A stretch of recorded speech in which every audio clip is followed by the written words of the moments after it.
हम लोग बात कर रहे थे दंड के सेक्शन पे, धारा 4 इसकी बात हो रही थी, और इसमें कहा गया था कि अब जो दंड बताए गए हम 6 प्रकार के, पहले भी शायद 6 प्रकार के थे,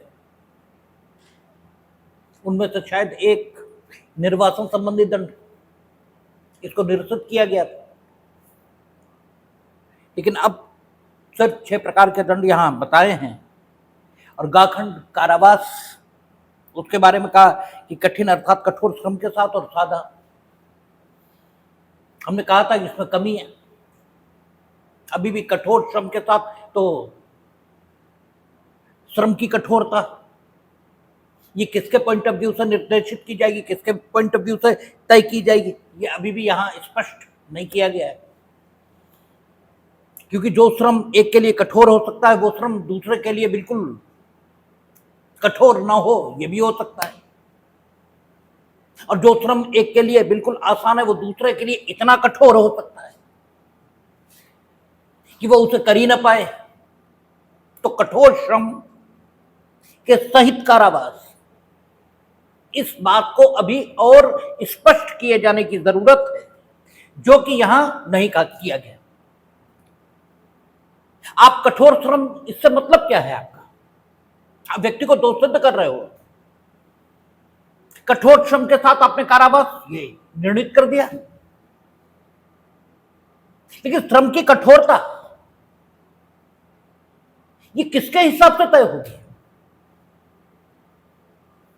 कायदा तो यही कहता है कि श्रम की कठोरता कर्ता इसके हिसाब से तय होनी चाहिए, लेकिन ऐसा आप कहो तो, और अगर ऐसा आप दंड विधि में नहीं कह रहे हो, तो अगर बेंथम की भाषा में बात करें तो संकल्पना में कमी है। यानी जब आप एक्ट को इनेक्ट कर रहे थे तो आपकी धारणा में यह बात नहीं आ पाई कि हमें यह स्पष्ट करना चाहिए कि दंड की कठोरता किसके हिसाब से तय होगी। इसका मतलब डिजाइन जो एक्ट का है इसमें कमी है। और ये जब आपने बीएनएस को इनेक्ट किया, यानी आईपीसी में आमूल चूल परिवर्तन किया, और उस समय यह कमी दिखाई दे, तो यह कोई बहुत अच्छी बात नहीं कही जाएगी। तब तो यही माना जाएगा कि आपने अपना काम ठीक से नहीं किया, अन्यथा आपको तय करना चाहिए था। कोई सप्लीमेंटल प्रोविजन, कोई डिस्क्रिशनरी ताकत, हालांकि आप डिस्क्रिशनरी ताकत दोगे तो अनुच्छेद 14 की आवश्यकता के मुताबिक डिस्क्रिशन का उपयोग कैसे किया जाए उसके संबंध में भी कोई गाइडिंग नॉर्म ये भी आपको इनेक्ट करना होगा, अन्यथा वो मनमाना हो जाएगा, और मनमाना हुआ तो अनकॉन्स्टिट्यूशनल होगा। लेकिन जो भी स्थिति है, आप कुछ करते तो दिखाई देते हैं, आप तो कुछ करते ही नहीं दिखे। आपने सीधे सीधे लिख दिया कि कारावास जो 2 प्रकार का हो सकेगा, कठिन अर्थात कठोर श्रम के साथ और सादा। ये कठोर श्रम किसके हिसाब से तय होगा ये कुछ तय नहीं। और सामान्य तौर पर जो अवधारणा अब तक चलती आई है उसके मुताबिक शारीरिक श्रम को ही कठोर श्रम मान लिया गया है, जबकि जो साइंटिफिक इन्वेंशंस हैं वो ये साबित करती हैं कि केवल शारीरिक श्रम यही कठोर श्रम की परिभाषा में आए, ऐसा होता नहीं है। तो यहां कठोर श्रम से आपका मतलब क्या है? शारीरिक श्रम, मानसिक श्रम, किस ढंग का श्रम, ये तो बताएं आप। और साथ ही साथ ये किसके हिसाब से तय किया जाएगा, किसको ध्यान में रखा जाएगा? जो दंड अधिरोपित कर रहा है, यानी जज, वो ये तय करेगा कि दंडादेश संबंधित व्यक्ति के बारे में कठोर माना जाए, इसके लिए किस प्रकार का उसे दंडादेश दिया जाए, या वो कारागार अधीक्षक जो ग्राउंड रियलिटी के तौर पर उससे कठोर श्रम कराएगा, और या फिर इस कठोर श्रम को निर्धारित करने वाला कोई हो, लेकिन इनफैक्ट जिस पर कठोर श्रम अधिनिर्णित हुआ उसकी क्षमता, इसको भी ध्यान में रखा जाएगा। ऐसा कोई निर्देश, ऐसा कोई गाइडिंग नॉर्म ये यहां इनेक्ट नहीं है, और ये कमी कही जाएगी संकल्पना में। खैर वो तो ही है। कल हम लोग देख रहे थे कि एक दंड मृत्यु ये आया, दूसरा आजीवन कारावास, और तीसरा कारावास, यानी आजीवन कारावास और कारावास अलग अलग प्रकार के दंडादेश। चौथा संपत्ति की जब्ती, ये एक सामान्य दंड न तो आईपीसी में था और न ही बीएनएस में।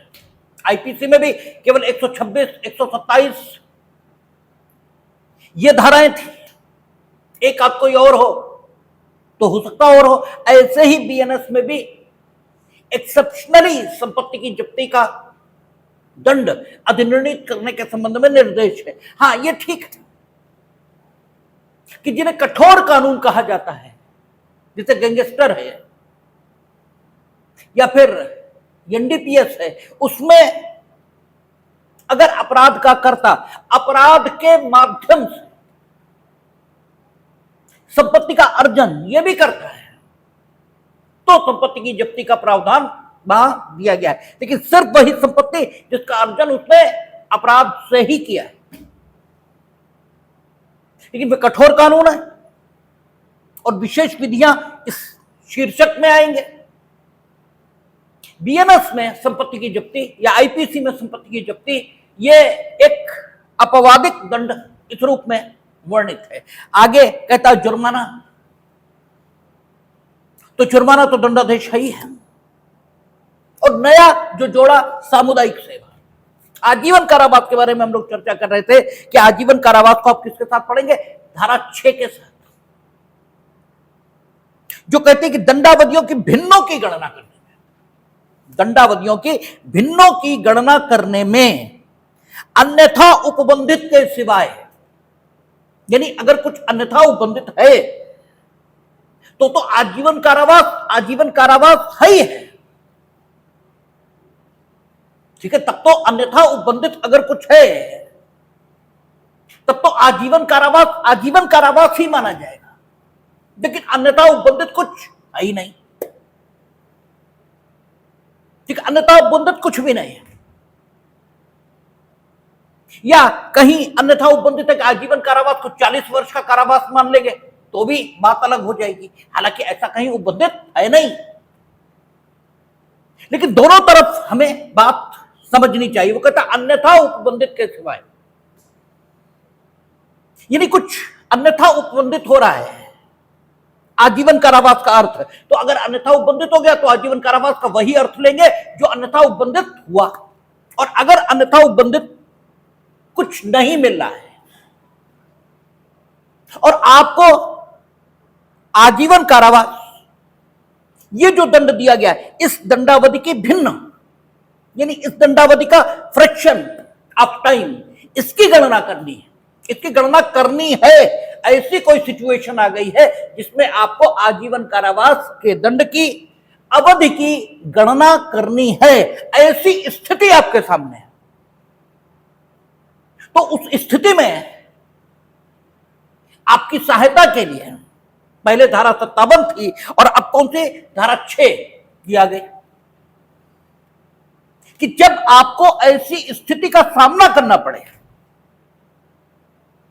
जहां आपको आजीवन कारावास की जो दंडावधि है इसकी भिन्न, इसके फ्रैक्शन, इसके दो बिंदु के बीच की अवधि अर्थात इसका टोटल टाइम ये ज्ञात करना पड़े, ऐसी कोई दशा आपके सामने हो तो आजीवन कारावास को 20 वर्ष का कारावास मान लिया जाएगा। वो भी तब जब कुछ अन्यथा उपबंधित मिल नहीं रहा। और अगर कुछ अन्यथा उपबंधित मिल रहा तो वही माना जाएगा, अन्यथा उपबंधित कुछ भी नहीं मिल रहा। और आपको आजीवन कारावास इस दंड की, दंडावधि की, भिन्न की, यानी फ्रैक्शन ऑफ टाइम की, यानी अवधि की गणना करनी ही है। ऐसी सिचुएशन है तब आजीवन कारावास को 20 वर्ष के समतुल्य मान लिया जाएगा, समतुल्य मान लिया जाएगा। वो 20 वर्ष का कारावास हो जाएगा नहीं, मान लिया जाएगा। और यह बात धारा 57 आईपीसी में कब लिखी गई थी? सन 1860 में। और आपका जो अखबार है उससे आप जानकारी प्राप्त करके बिना आईपीसी की धारा पढ़े समाज में ये अवधारणा प्रचलित करते रहते हैं कि आजीवन कारावास मतलब 20 साल का कारावास, जबकि ऐसा 1860 से लेकर आज तक कभी भी नहीं। और फिर जब कभी सुप्रीम कोर्ट या हाई कोर्ट कानून की सही स्थिति उल्लिखित कर देता था तो आप बताते थे उच्चतम न्यायालय ने कह दिया कि अब जो है आजीवन कारावास होगा। वो हमेशा 1860 से वैसा ही था, आपने कभी पढ़ा नहीं वो बात अलग है। अब धारा 6 में ये लिख दिया। अब ये अन्यथा उपबंधित के सिवाय ये शब्द धारा 57 में नहीं है, वहां सीधे सीधे ये लिखा है कि जब कभी दंडा अवधि इसकी भिन्न की गणना करना पड़े और दंड आजीवन कारावास का हो तो फिर आजीवन कारावास का दंड 20 साल के समतुल्य मान लिया जाएगा। ये सीधे सीधे धारा 57 में लिखा है। ये अन्यथा उपबंधित के सिवाय ये शब्द ही नहीं है। ये शब्द लाने इसलिए पड़े हैं क्योंकि जब 2013 में निर्भया केस के बाद बलात्कार संबंधी प्रोविजंस में कठोर व्यवस्थाएं की गई और उसमें लिखा कि आजीवन कारावास का तात्पर्य अभियुक्त के शेष प्राकृत जीवन का, ठीक है, कारावास यही होगा। तो वहां आजीवन कारावास को उन्होंने बिल्कुल डिफाइन कर दिया, ठीक है। और आईपीसी में धारा 57 में उन्होंने कोई संशोधन किया नहीं, तो जब बीएनएस इनेक्ट की तो उन्होंने ये शब्द यहां लिख दिया क्योंकि वो सारी चीजें बीएनएस में भी शामिल है। इसलिए वहां अन्यथा उपबंधित है, वहां आजीवन कारावास का मतलब शेष प्राकृत जीवन का कारावास यही माना जाएगा। इसके अलावा जब भी अन्य किसी मामले में आजीवन कारावास के दंड की जो अवधि है उसको निर्धारित करने की जरूरत पड़ जाएगी तो उसे ऐसे मान लिया जाएगा मानो वो 20 साल का कारावास हो। यहां तक कल बात हुई थी और हमने आपको उदाहरण भी दिया कि जब आप किसी काम को करने का प्रयत्न करते हैं, उस काम को करने के प्रयत्न के लिए अभिव्यक्त रूप से कोई दंड भारतीय दंड संहिता या न्याय संहिता में मौजूद है, अर्थात संबंधित काम के प्रयत्न को अभिव्यक्त रूप से सेपरेटली अपराध के तौर पर शामिल किया गया है। क्योंकि अगर उसके लिए अभिव्यक्त रूप से अलग से दंड प्रावधानित है, इसका मतलब ये है कि उसे अलग से अपराध के तौर पर मान्यता मिल गई, ठीक है। तब तो संबंधित कृत्य के प्रयत्न के लिए आपको वही दंड मिलेगा जो संबंधित कृत्य के प्रयत्न के लिए अभिव्यक्त रूप से न्याय संहिता या आईपीसी में वर्णित है। जैसे हत्या का प्रयत्न, उसके लिए अभिव्यक्त रूप से दंड वर्णित। लेकिन ऐसे अपराध जिनके प्रयत्न के लिए कोई अभिव्यक्त उपबंध आईपीसी या भारतीय दंड संहिता में नहीं था, तो उन अपराधों को किए जाने की दशा में है। भारतीय दंड संहिता में धारा 511 थी और इसमें कोई और होगी, ठीक है, वो ये कहती थी कि यदि ऐसे अपराध को करने का प्रयत्न किया गया है जिसके प्रयत्न के लिए कोई अभिव्यक्त उपबंध भारतीय दंड संहिता में नहीं है, तो अगर वो अपराध पूरा हुआ होता तो अभियुक्त ने जितना दंड पाया होता उसका आधा ये अभियुक्त को उस अपराध के प्रयत्न के संबंध में दिया जाएगा, बशर्ते उस अपराध के लिए मृत्युदंड एक दंड के रूप में प्रावधानित न हो। क्योंकि हो यह भी सकता है कि जब विचारण चले तो आपको मृत्युदंड मिले। अगर वो काम पूरा हुआ होता और विचारण आपका होता तो मृत्युदंड मिलता, ऐसा भी तो हो सकता है। और वो पूरा हुआ है नहीं, ठीक है, वो पूरा हुआ नहीं, तो आधा आपको मिलना चाहिए। तो मृत्युदंड का आधा क्या माना जाए, क्योंकि अधिकतम भी आपको मिल सकता और हो सकता अधिकतम मिलता। इसीलिए अधिकतर मामलों में जहां मृत्युदंड एक दंड के रूप में प्रावधानित है, वहां उस अपराध के प्रयत्न के लिए अभिव्यक्त रूप से उपबंध मौजूद ही था। ठीक है, वहां फिर ऐसा नहीं था कि उसके प्रयत्न के लिए कोई अभिव्यक्त उपबंध मौजूद ही ना हो। ठीक है, और अगर प्रयत्न के लिए कोई मौजूद नहीं था तो वो कृत्य ही ऐसा होता था कि पूरा पूरा अपराध घटित ही हो जाएगा। जैसे फिरौती के लिए अपहरण, फिरौती के लिए अपहरण, ठीक है ना, इसके लिए मृत्युदंड प्रावधानित था आईपीसी में, जिसे 363A शायद था, फिरौती के लिए अपहरण। ठीक है, तो अपहरण जिसे आप किडनैपिंग कहते हैं अंग्रेजी में, ठीक है, और जिसका हिंदी में सही शब्द व्यपहरण होता है। ठीक है, तो वो तो भारत में से और विधिपूर्ण संरक्षकता आदि में से वो जैसे ही लेंगे वैसे ही पूरा हो जाएगा। तो सामान्य तौर पर ऐसे अपराध जहां मृत्युदंड प्रोवाइड था, उनके प्रयत्नों के लिए अभिव्यक्त रूप से उपबंध मौजूद ही था, और शेष अपराध जिनमें मृत्युदंड एक दंड के रूप में प्रावधानित नहीं है और उनका प्रयत्न अभिव्यक्त रूप से अपराध बनाया भी नहीं गया, अगर उन अपराधों को करने का प्रयत्न हुआ और उनमें आजीवन कारावास एक दंड के रूप में प्रोवाइड है और आपको आजीवन कारावास मिल गया, ठीक है, मिल गया मीनिंग देयर भाई, अगर अपराध पूरा हुआ होता तो आपको आजीवन कारावास मिलता, अब पूरा हुआ नहीं तो आपको अधिकतम का आधा ये दिया जा सकता है। अब आजीवन कारावास का आधा करें कैसे, तो ये सिचुएशन पैदा होती थी जहां आजीवन कारावास के दंड की अवधि की गणना फ्रैक्शन ऑफ टाइम यानी भिन्नों में करनी पड़ती थी, और तब धारा 57 ये निर्देश देती थी, जो अब धारा 6 दे रही, कि जब ऐसी दशा आपके सामने आए तो अन्यथा उपबंधित के सिवाय आप आजीवन कारावास को 20 साल का कारावास मान लें और उस दशा में 10 साल का कारावास दिया जा सकेगा। तो धारा 6 आजीवन कारावास को 20 साल का कारावास नहीं बनाती, बल्कि आपको एक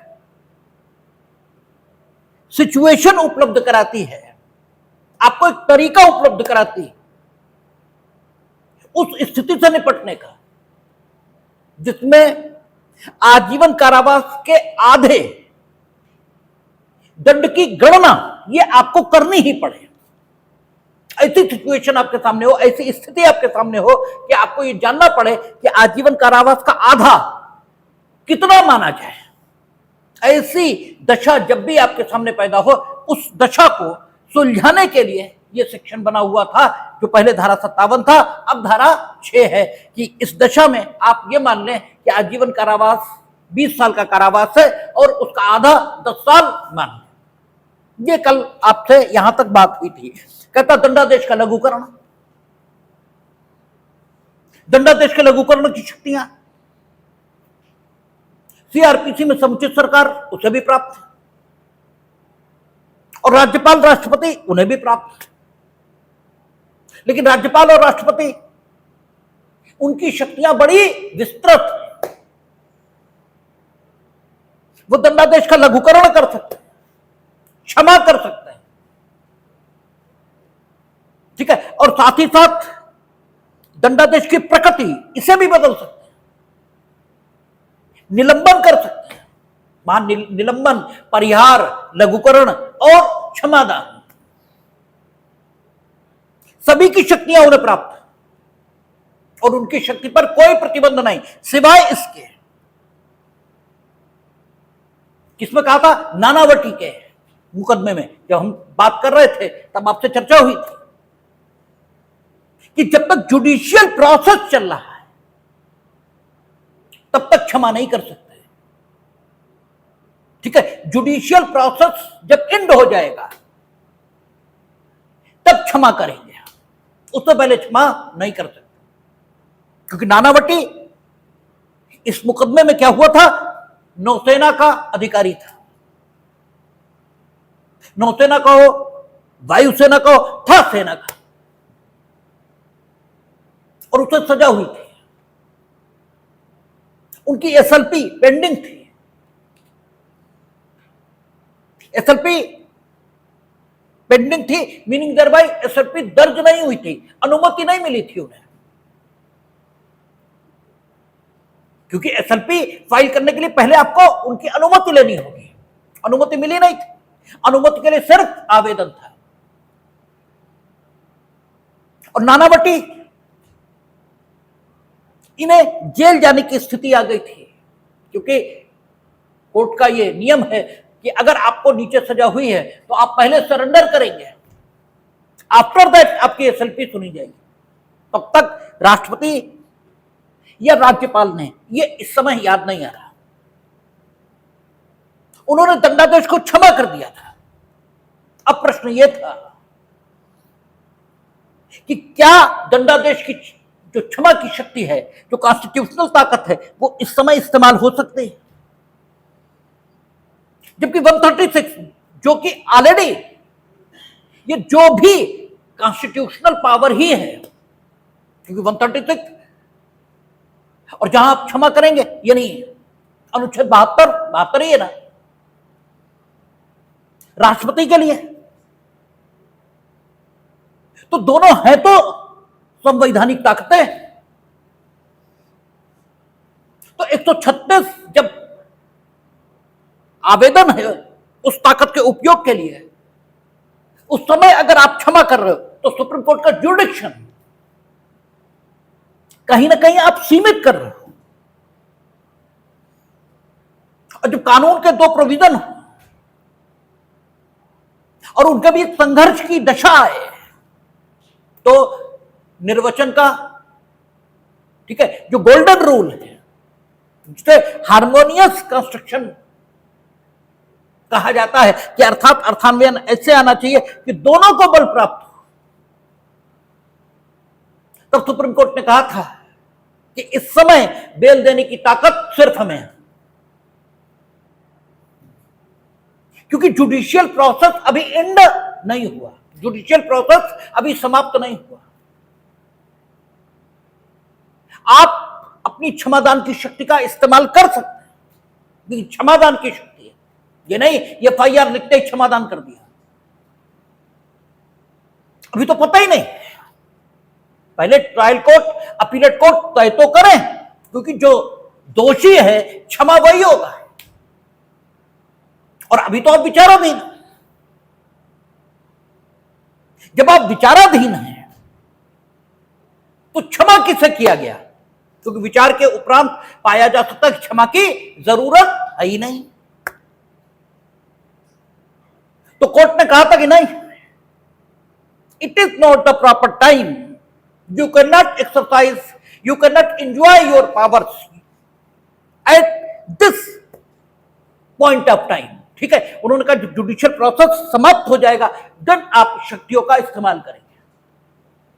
तो राष्ट्रपति, राज्यपाल, इनकी शक्तियों पर कोई प्रतिबंध नहीं है, सिवाय इसके कि जब तक न्यायिक प्रक्रिया ये समाप्त न हुई हो ये अपनी शक्तियों का इस्तेमाल नहीं करेंगे और इसे प्रतिबंध माना भी नहीं जाना चाहिए। कायदे से तो इसे प्रतिबंध कहना भी नहीं चाहिए, क्योंकि ये तो बात खुद में ठीक ही है कि जब तक न्यायिक प्रक्रिया चल रही तब तक व्यक्ति को अंतिम रूप से दोषी कहा ही नहीं जा सकता। उसे अंतिम रूप से दंड मिल गया, ये माना कैसे जाए? जब दंड मिला ही नहीं तो लघुकरण किसका, परिहार किसका, निलंबन किसका, क्षमा किसकी? तो इसलिए बात जस्टिफाइड है और यह नहीं माना जा सकता कि कोई प्रतिबंध है लघुकरण के संबंध में। और जो समुचित सरकार की ताकत हम लोगों ने पढ़ी थी, तो समुचित सरकार को लघुकरण की ताकत थी, निलंबन, परिहार, क्षमा इसकी ताकत नहीं थी। और आजीवन कारावास के संबंध में प्रतिबंध भी आया था जब लोग सीआरपीसी पढ़ रहे थे, यानी बीएनएसएस पढ़ा रहे थे। सीआरपीसी में वही ताकत 432, 433 वहां थी और बीएनएसएस वहां भी लगभग में यही सेक्शन, लगभग में ये सेक्शन नहीं होंगे बल्कि 20-30 बढ़ गए होंगे, यानी 500 कुछ होगा, 474। ठीक है, तो वहां यही बात हम लोगों ने देखी थी कि अगर आजीवन कारावास का मामला है और आजीवन कारावास न्याय निर्णित हुआ तो समुचित सरकार अपनी शक्तियों का इस्तेमाल तब तक नहीं कर सकती थी जब तक अभियुक्त ने 14 वर्ष कारावास में न बिता लिया। ठीक है, समुचित सरकार की जो शक्ति है वो राज्यपाल और राष्ट्रपति के मुकाबले कमतर किस्म की है, उस लेवल की नहीं है जिस लेवल की राज्यपाल या राष्ट्रपति की ताकत है। ठीक है, हालांकि समुचित सरकार और राज्यपाल राष्ट्रपति दोनों की ताकत इस मामले में समान है कि उन्हें अपनी इन दंड के संबंध में शक्तियों का इस्तेमाल करने के लिए दंडित व्यक्ति की सहमति की जरूरत नहीं है। दंडित व्यक्ति चाहे और दंडित व्यक्ति न चाहे तो भी इन शक्तियों का इस्तेमाल किया जा सकता है, क्योंकि वहां और यहां सब जगह यह लिखा कि ताकत किसकी है? समुचित सरकार की। और समुचित सरकार की यह ताकत कैसी है? अगर हाफिल्ड के हिसाब से देखें तो विशेषाधिकार के प्रकार की है, और चूंकि यह विशेषाधिकार के प्रकार की ताकत हो गई तो आपको मालूम है कि हाफिल्ड के क्लासिफिकेशन में विशेषाधिकार का जो ज्यूरल अपोनेंट था वो क्या थी? निर्योग्यता।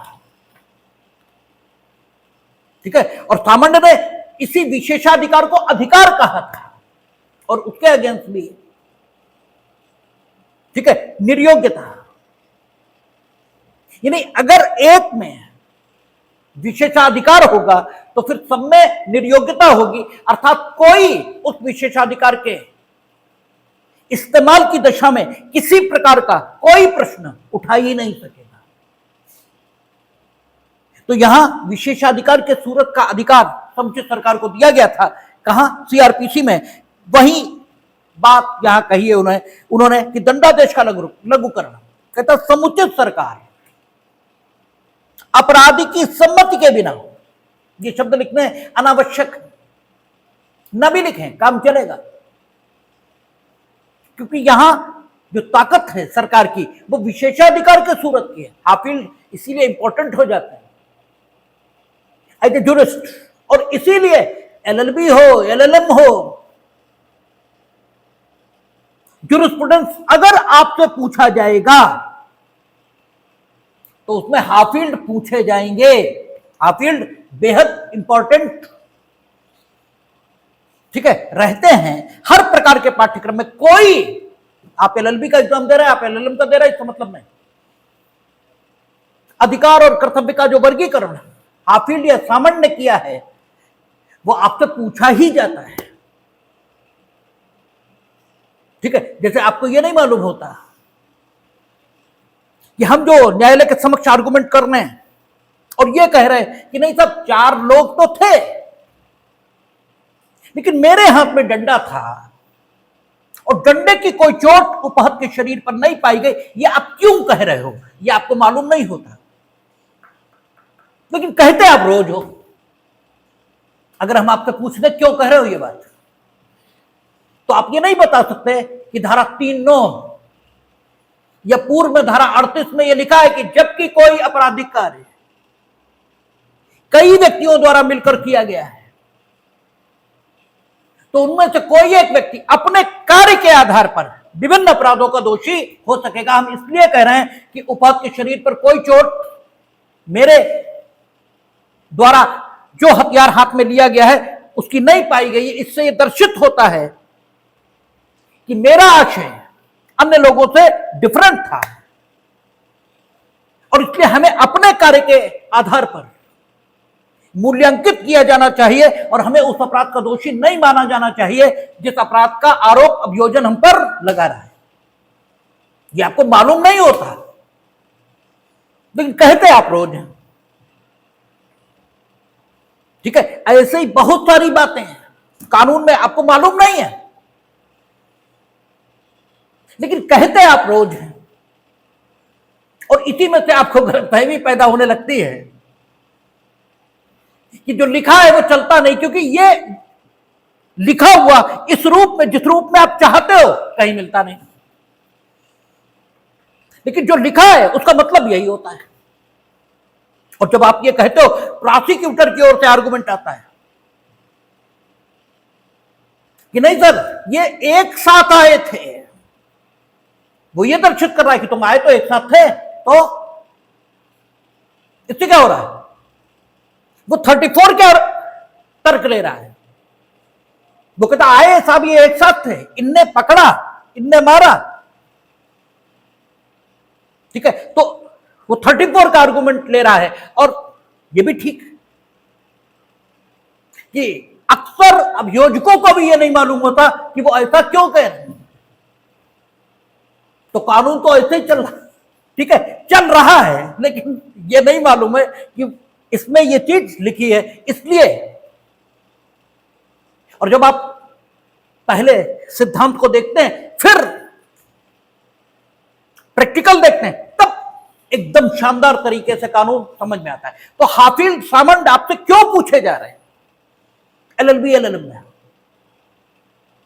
ये आपको समझ में नहीं आता। और आप बड़ा उनका ड्यूरल रिलेशन याद करते हैं और वहां लिखकर नंबर ले आते हैं। लेकिन हाफिल्ड और सामंड आपसे पूछे इसीलिए जाते हैं ताकि आपको समझ में आए कि अधिकार, ये एक शब्द बोला जाता है, लेकिन अधिकार विभिन्न स्थितियों में अलग अलग प्रकार का हक आपको देगा। कभी ये स्वतंत्रता देगा, कभी ये शक्ति देगा, कभी ये विशेषाधिकार देगा, और कभी उस रूप में अधिकार देगा जिस रूप में आप समझते हो। ठीक है, ये समझने लायक होता है, इसलिए आपसे पूछा जाता है। यद्यपि आपको समझ में नहीं आता कि हम तो पूछा क्यों, इसीलिए आप कहते हो। अक्सर हमने सुना है वहां एग्जामिनेशन हॉल में बैठ के, इससे पूछने का मतलब ही क्या, इसका क्या, वहां तो काम ही नहीं आता है। वहां वो खूब काम आता है जो आपसे पूछा गया है। किस प्रकार काम आता है ये आपको नहीं मालूम, वो एक अलग बात है। तो यहां कहता है समुचित सरकार अपराधी की सम्मति के बिना शब्द न लिखे होते तो भी काम चलता है, क्योंकि यहां सरकार का अधिकार विशेषाधिकार की सूरत है। कहता है समुचित सरकार अपराधी की सम्मति के बिना इस संहिता के अधीन किसी दंड का, भारतीय नागरिक सुरक्षा संहिता 2023 की धारा 474 के अनुसार किसी अन्य दंड में लघुकरण कर सकेगी। यहां लघुकरण की ताकत दी गई है, यानी ऊपर जो दंड बताए गए हैं, मृत्यु का आजीवन कारावास में हो सकेगा। ठीक है, आजीवन कारावास का उस सीमा तक दंड भुगत लेने पर, जिस सीमा तक दंड भुगतने पर राज्य सरकार को अपनी लघुकरण की शक्तियों के इस्तेमाल की इजाजत विधायिका ने दी है, उस विस्तार तक दंड की अवधि भुगत लेने के उपरांत आजीवन कारावास की दंडा अवधि को लघुकृत करने की शक्ति ये राज्य सरकार में रहेगी। और अगर जुर्माने आदि की, ठीक है, जो सजा है उसे भी लघुकृत करने की शक्ति धारा 474 सीआरपीसी में दी गई है, 474 बीएनएस सीआरपीसी ने। तो उस प्रकार से उसे लघुकृत किया जा सकेगा। ये यहां लिखना जरूरी है क्योंकि ये सबस्टेंटिव लॉ है और दंड हमेशा सबस्टेंटिव लॉ के मुताबिक मिलेगा। तो सबस्टेंटिव लॉ ये भी बताएगा कि दंड को किन किन दशाओं में और किस किस प्रकार से और किस किस सीमा तक कम किया जा सकता है। ठीक है, तो वही बात उसने कही और फिर समुचित सरकार का अर्थ बताया। ये अर्थ ठीक वही है जो आपका 474 बीएनएसएस में दिया गया है और जिसके बारे में हम लोग विस्तार से बात कर चुके हैं। कहता है, इस धारा के प्रयोजनों के लिए समुचित सरकार पद से उन मामलों में केंद्रीय सरकार अभिप्रेत है जिनमें दंडादेश मृत्यु का दंडादेश या ऐसे विषय पर जिस पर संघ की कार्यपालिका शक्ति का विस्तार है से संबंधित किसी विधि के विरुद्ध अपराध के लिए, ठीक है, मृत्यु का दंडादेश। तो किसकी कार्यपालिकी शक्ति का विस्तार उस विषय पर है जिस विषय पर संबंधित विधि का विधायन किया। यह बात ही महत्व की नहीं बचती। उसने कहा समुचित सरकार से पद से उन मामलों में केंद्रीय सरकार अभिप्रेत है जिनमें मृत्यु का दंडादेश है। यहां यह नहीं कहा कि संबंधित विषय पर केंद्रीय सरकार की कार्यपालिकी शक्ति का विस्तार है या नहीं, इस संबंध में कोई बात नहीं कही है। ठीक है, जब मृत्यु का दंडादेश नहीं है तब यह बात कही कि समुचित सरकार से केंद्रीय सरकार अभिप्रेत होगी यदि संबंधित विषय पर केंद्र की सरकार की कार्यपालिकी शक्ति का विस्तार है। और हम लोग कॉन्स्टिट्यूशन पढ़कर आए हैं, वहां हम लोगों ने देखा है कि जिन विषयों पर केंद्रीय विधायिका उसकी विधायी शक्ति का विस्तार है उन्हीं विषयों पर केंद्रीय कार्यपालिका की कार्यपालिकी शक्ति का विस्तार है। जिन विषयों पर राज्य की सरकार की विधायी शक्ति का विस्तार है उन्हीं विषयों पर राज्य की कार्यपालिका की कार्यपालिकी शक्ति का विस्तार है। लेकिन अगर मामला मृत्युदंड का है तो भले ही संबंधित विधि पर राज्य की विधायिका की विधायी शक्ति का विस्तार है तो भी मृत्यु के दंडादेश की दशा में केंद्रीय सरकार को संबंधित मृत्यु के दंडादेश को लघुकृत करने की शक्ति प्राप्त है। और यह शक्ति संवर्ती है। संवर्ती मीनिंग देयर बाय राज्य की जो सरकार है समुचित संबंधित मृत्यु दंडादेश के संबंध में उसकी लघुकरण की शक्ति भी उसी प्रकार बरकरार रहेगी जैसे उसे बरकरार रहना चाहिए। लेकिन चूंकि मृत्यु का दंडादेश महत्व का मामला है इसलिए संवर्ती अधिकारिता केंद्र की सरकार को दे दी गई।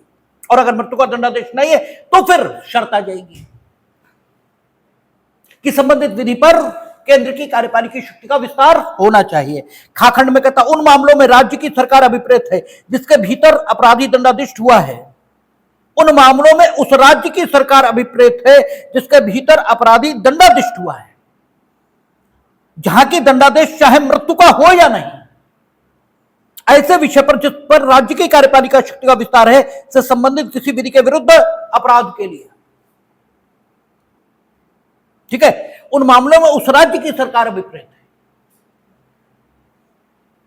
ठीक है, जिसके भीतर अपराधी दंडादिष्ट हुआ है, यानी उत्तर प्रदेश की सरकार अभिप्रेत है क्योंकि उत्तर प्रदेश के भीतर अपराधी दंडादिष्ट हुआ है। और दंडादेश मृत्यु का मिला है या किसी अन्य प्रकार का मिला है इससे मतलब नहीं, संबंधित राज्य की सरकार को दंडादेश को लघुकृत करने की शक्ति प्राप्त रहेगी। लेकिन एक स्थिति है जिसे समझना होगा उच्चतम न्यायालय को ये शक्ति प्राप्त है कि वे किसी भी दांडिक मामले को एक स्टेट से दूसरे स्टेट में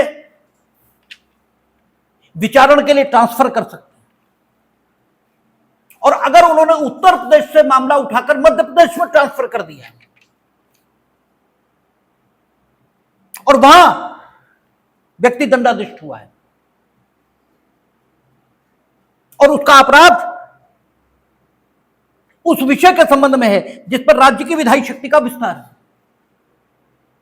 और वो उत्तर प्रदेश के कानून के मुताबिक दंडाधिष्ट हुआ है, अब सवाल उठेगा कि जिस राज्य के भीतर वो दंडाधिष्ट हुआ वो तो मध्य प्रदेश है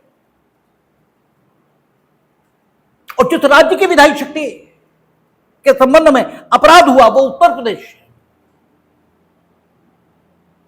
तो फिर अब किस स्टेट गवर्नमेंट को, अगर मृत्यु का दंडादेश है तो केंद्र को संवर्ती अधिकारिता है लेकिन राज्य को भी तो है, और मृत्यु का नहीं है तब तो दोनों को है।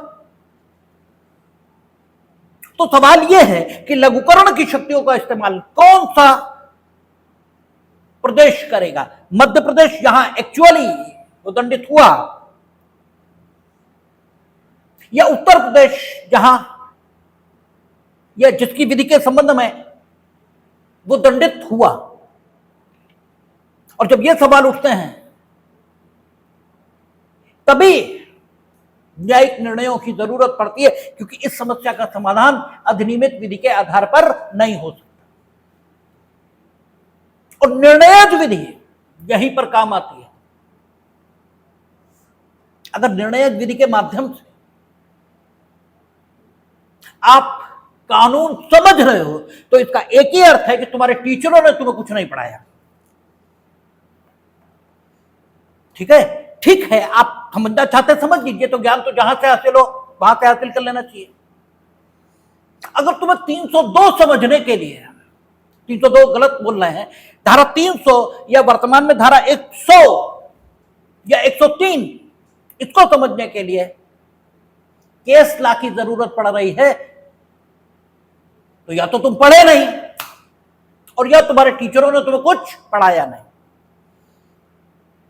103 और 100 को समझने के लिए या 300 और 302 को समझने के लिए केस लॉ की जरूरत नहीं होती।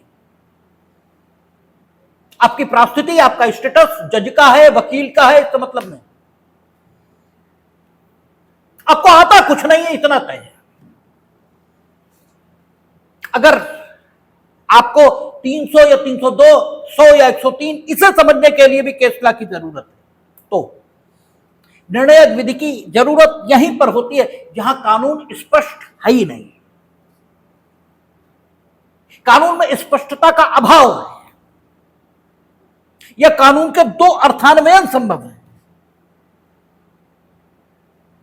या कानून में स्पष्टता का नहीं, कानून का ही अभाव है, यानी ओमिशन है एक्ट में, उस दशा के लिए कुछ कहा ही नहीं।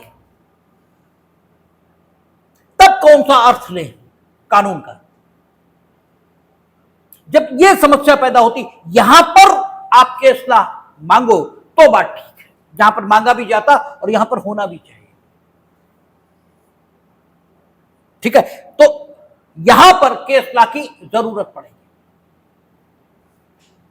ठीक है, केस लॉ ये कहता है, नहीं, सुप्रीम कोर्ट माननीय उच्चतम न्यायालय ने निर्धारित किया है कि ऐसी दशाओं में उस राज्य की सरकार इस सेक्शन के लिए समुचित सरकार मानी जाएगी जिसकी विधि के विरुद्ध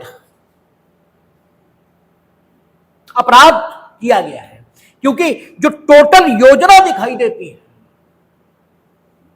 वो यही दिखाई देती है कि संबंधित राज्य की सरकार को शक्ति होनी चाहिए, क्योंकि ट्रांसफर ये एक्सेप्शनल सिचुएशन है।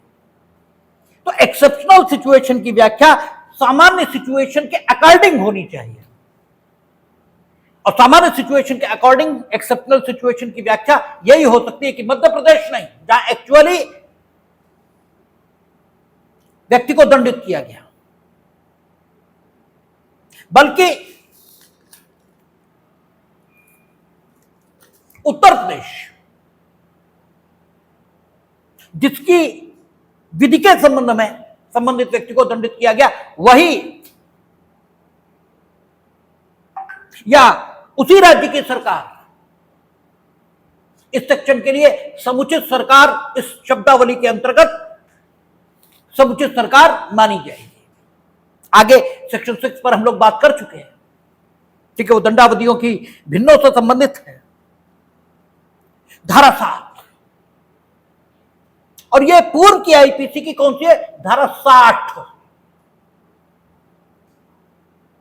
ठीक है। और ये कहती है कि प्रत्येक ऐसे मामले में, इसका मतलब इस सेक्शन का संबंध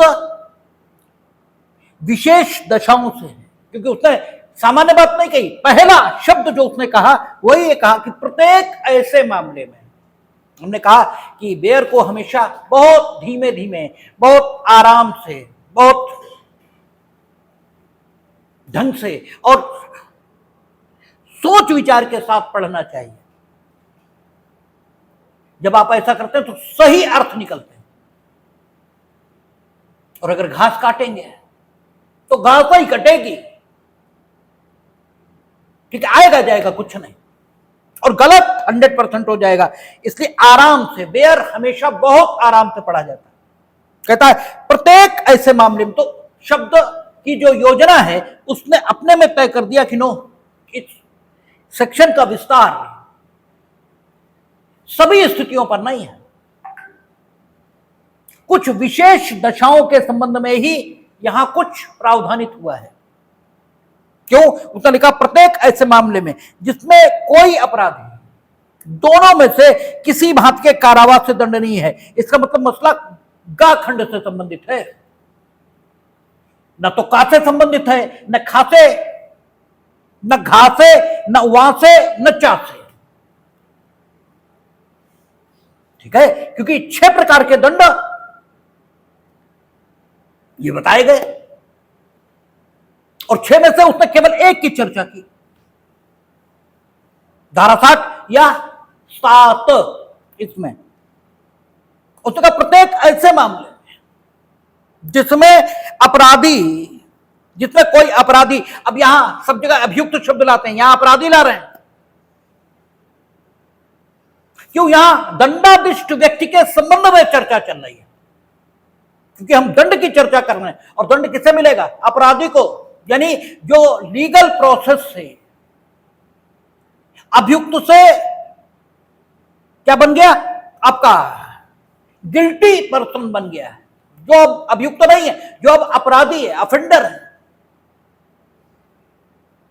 इसलिए यहां पर अपराधी, इस चैप्टर में आप देखेंगे अपराधी शब्द का प्रयोग ये लगातार हो रहा है, ठीक है। उसने कहा कि प्रत्येक ऐसे मामले में जिसमें कोई अपराधी दोनों में से किसी भांति के कारावास से दंडनीय है। इसका मतलब मसला केवल का खंड से संबंधित है और किसी बात से संबंधित नहीं, दोनों में से किसी बात के कारावास से दंडनीय है।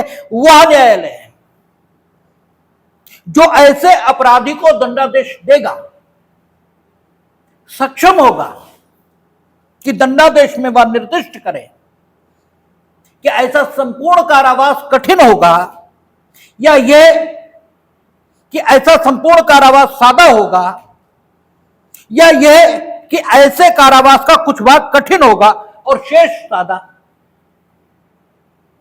यानी सब कुछ निर्देशित किया जा सकता है। पूरा कारावास कठिन होगा, यह हो सकता है, पूरा कारावास सादा होगा, यह हो सकता है, कुछ कठिन और कुछ सादा होगा, यह भी हो सकता है। अब यहां एक कमी और दिखती है। हमने कल भी कहा कि दंड की निश्चितता यह समाज में सुधार लाती है। दंड की पाशविकता, ठीक है, यह दंड का वहिशीपन, यह समाज में सुधार नहीं लाता, यह समाज में प्रतिक्रिया पैदा करता है।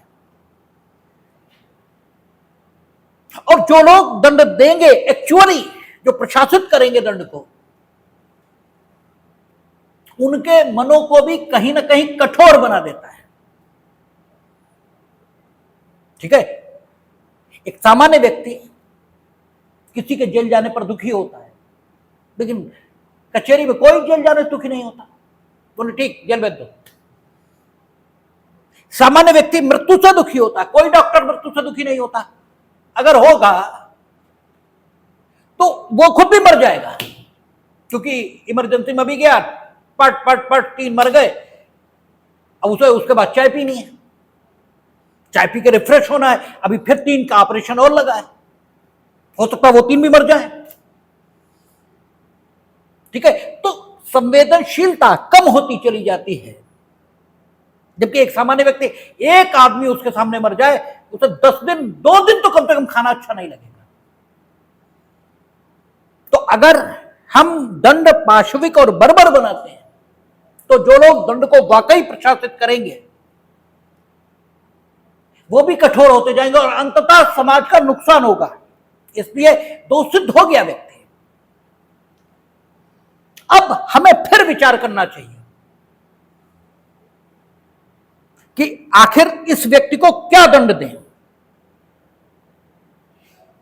और कैटेगराइजेशन करना पड़ेगा। प्रत्येक वो व्यक्ति जो दोष सिद्ध हुआ, और अगर ये तय हो जाए कि बेटा दोष सिद्ध तो हो ही जाओगे और दोष सिद्ध होने के बाद दंड तो मिलेगा, तो दंड कितना भी हल्का दिया जाए,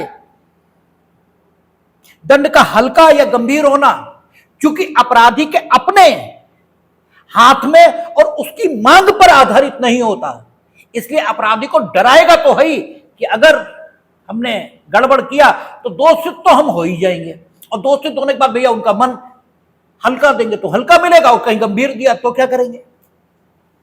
तो अपराधों पर लगाम नहीं आएगी ऐसा नहीं बोला जा सकता, और बल्कि समाजोपयोगी ज्यादा यह होगा कि फिर हम डिस्क्रिप्शन दें कि अपराधी की जो सामाजिक या अन्य प्रकार की स्थिति उसके मुताबिक उसे कठोर प्रतीत होने वाला या सादा प्रतीत होने वाला दंड या फिर अन्य प्रकार के दंड ये उस पर अधिरोपित कर सके। कुछ हद तक इसको सामुदायिक सेवा के माध्यम से फलीभूत करने की बात हुई है, लेकिन वो भी अपराध के आधार पर हुई है, व्यक्ति के आधार पर नहीं हुई। अभी भी सामुदायिक सेवा चोरी आदि के मामलों में लाए हैं, ठीक है ना, ये नहीं लाए कि ये सभी मामलों में उपलब्ध विकल्प रहेगा न्यायालय को, हत्या आदि या गंभीर अपराधों को छोड़कर अन्य मामलों में ये विकल्प उपलब्ध रहेगा, और अपराधी के अपनी अभिरुचि के मुताबिक अगर उसे सामुदायिक सेवा में मजा नहीं आता तो ही सामुदायिक सेवा का दंड देंगे, अगर मजा आता है तब नहीं देंगे, तब तो बेटा तुम जेल जाओगे। जो तुम्हें अच्छा नहीं लगेगा बस वही कराएंगे, क्योंकि दंड अरुचिकर होना चाहिए, यह शर्त है पहली। दंड आपके लिए रुचिकर नहीं होना चाहिए, आपका रोजगार आपके लिए रुचिकर होना चाहिए, ठीक है। अगर रोजगार रुचिकर नहीं है तो फिर आप समाज को वो नहीं दे सकते जिसे देने की क्षमता ईश्वर ने आपको दी,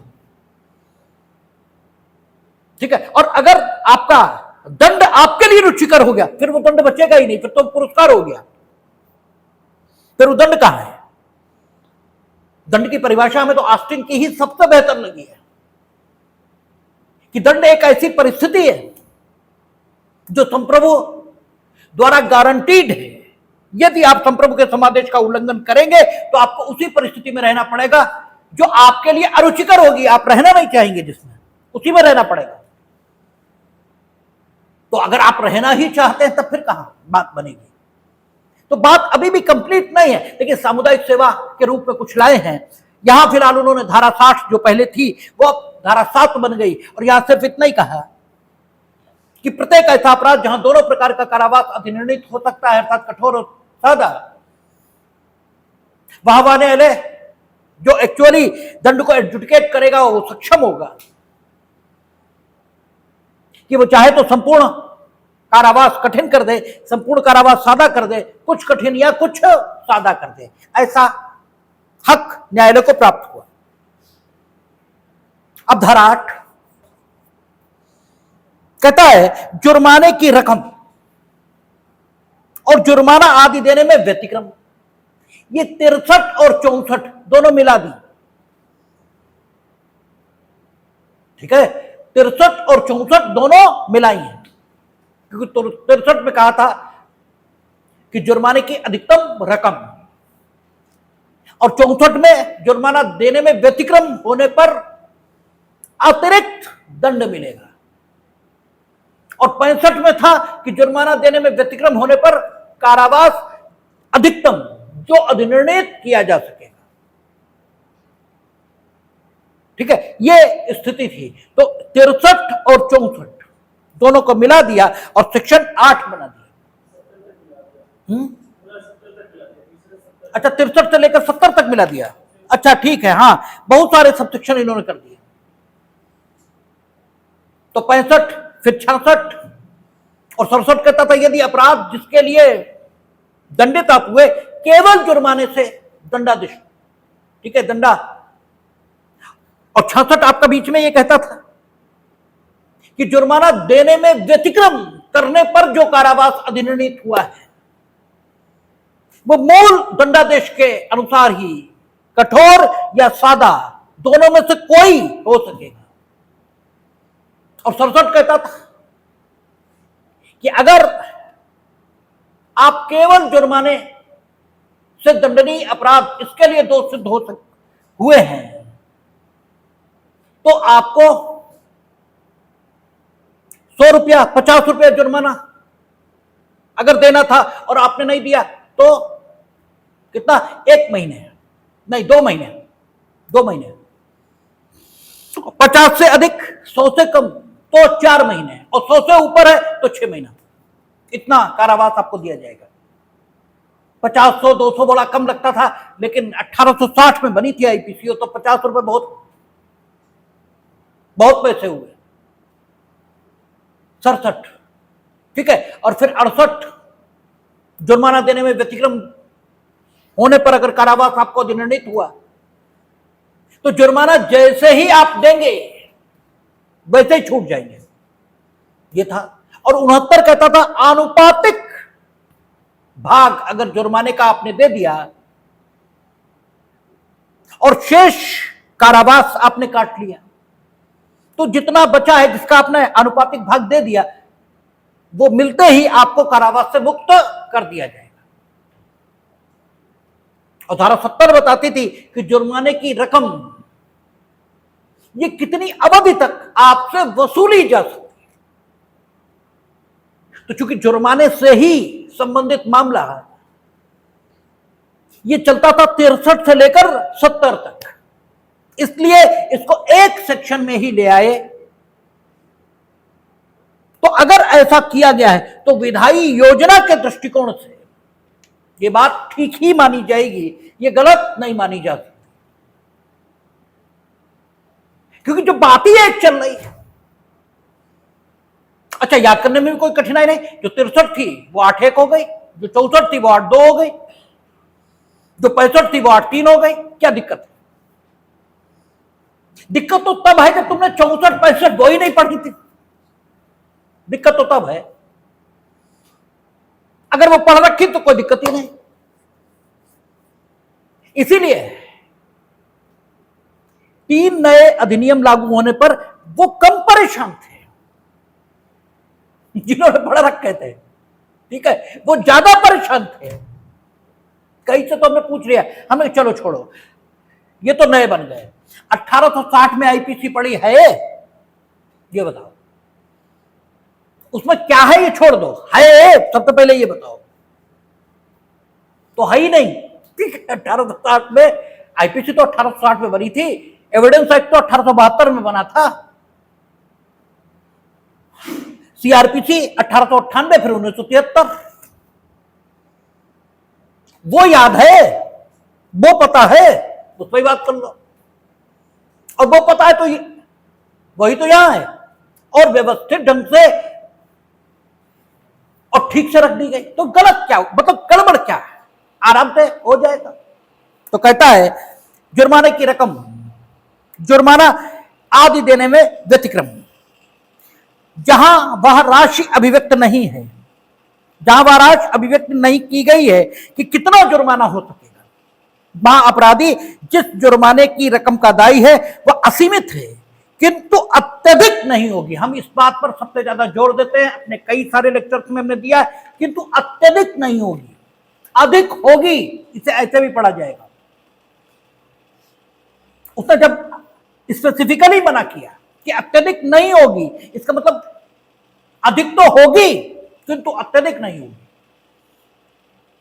और अधिक होगी यही क्यों पढ़ा जाए? यह इसलिए पढ़ा जाए क्योंकि दंड ऐसी ही दशा को कहते हैं जो तुम्हें पसंद ना आए, जो तुम्हें पसंद नहीं आनी चाहिए। अगर तुम अपराध करो और जुर्माने के तौर पर तुम, ठीक है, जो कुछ लगाया जा सकता है उसकी अधिकतम रकम उस सेक्शन में मौजूद नहीं है जिस सेक्शन में आपको दंडाधिष्ट किया गया है, और इस चीज का लाभ तुम्हें दिया जाए, क्योंकि अधिकतम रकम अभिव्यक्ति नहीं तो 1 रुपया भी लगाया जा सकता है और 1 करोड़ भी लगाया जा सकता है, दोनों काम हो सकते हैं। तो क्या लगाया जाए? जब यह प्रश्न उठेगा न्याय के दृष्टिकोण को नजर में रखते हुए,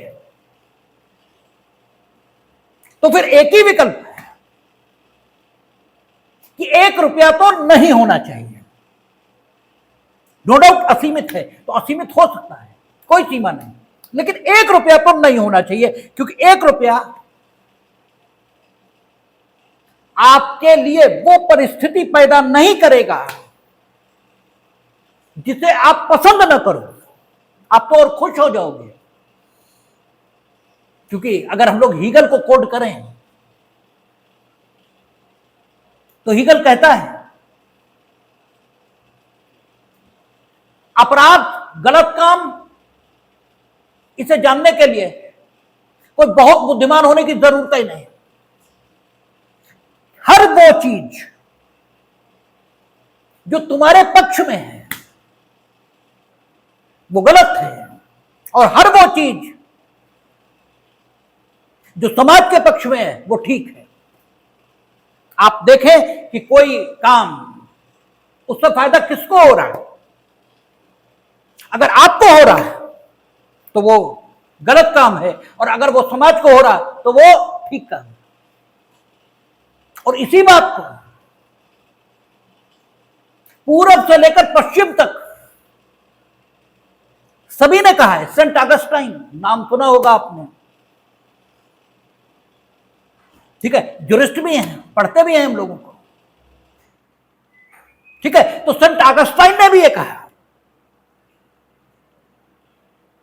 कि मैं ये खूब जानता हूं क्या करने योग्य है, और मैं ये भी खूब जानता हूं कि क्या करने योग्य नहीं है, लेकिन मैं क्या करूं? मैं हर वो काम करता हूं जो करने योग्य नहीं है, और जो करने योग्य है वो कतई नहीं करता। और सेंट ऑगस्टाइन ही नहीं है, दुनिया में वो व्यक्ति खोजना मुश्किल है जो ये ना जानता हो कि क्या करने योग्य है, और जो ये ना जानता हो क्या करने योग्य नहीं है। और यही बात दुर्योधन कहता है कि जानामि धर्मम नचमे प्रवृत्ति, जानामि धर्मम नचमे निवृत्ति। वो कहता है कि धर्म क्या है हम जानते हैं, ठीक है, लेकिन मेरी प्रवृत्ति नहीं है कि हम धर्म करें, ठीक है, धर्मानुसार आचरण करें। और हम ये भी जानते हैं कि धर्म क्या है, लेकिन उससे मेरी निवृत्ति नहीं है। और सेंट ऑगस्टाइन और दुर्योधन कभी मिले नहीं थे आपस में, इनके बीच हजारों साल का अंतर है। इसका मतलब यह हुआ कि मानव का अनुभव एक ही है जीवन के संबंध में, दुनिया का कोना कोई हो, ठीक है, अनुभव एक है, ठीक है। तो जब आपके हक की जो चीज है वो गलत है और आपको 1 रुपए के भुगतान पर वो करने को मिल जाए, ठीक है, यानी ठीक है, सिर्फ कुछ पैसा आपको देना पड़ रहा है और आपको वो करने को मिल रहा है, जो आपके हक में, तो आपको और बढ़ावा मिलेगा। आप कहोगे 2 ही रुपए तो जा रहे हैं जुर्माने के तौर पर, खूब करो, क्या दिक्कत। तो ऐसा जुर्माना जो अधिक नहीं होगा, वो आपको अपराध से रोकने की बजाय अपराध की ओर और ले जाएगा। ये कौन सा दंड हुआ भाई? ये तो तत्व में देखें तो पुरस्कार हो गया। इतने कम दंड नहीं, कम दंड नहीं। हां, अत्यधिक ये भी नहीं होना चाहिए, क्योंकि अत्यधिक का तात्पर्य ये हो गया बियॉन्ड द कैपेसिटी। और बियॉन्ड द कैपेसिटी अगर आप किसी से कुछ कराना चाहेंगे तो 2 ही काम होंगे, या तो काम होगा ही नहीं,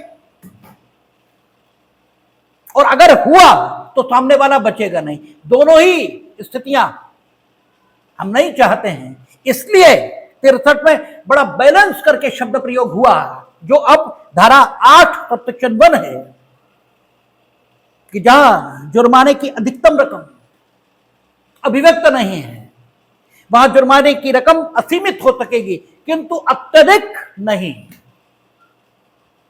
ठीक है, तो यहीं तक बात रखेंगे आज। लाइट फिर चली गई है, बैठना मुश्किल हो रहा है, तो कल बाकी बात करेंगे, देखेंगे।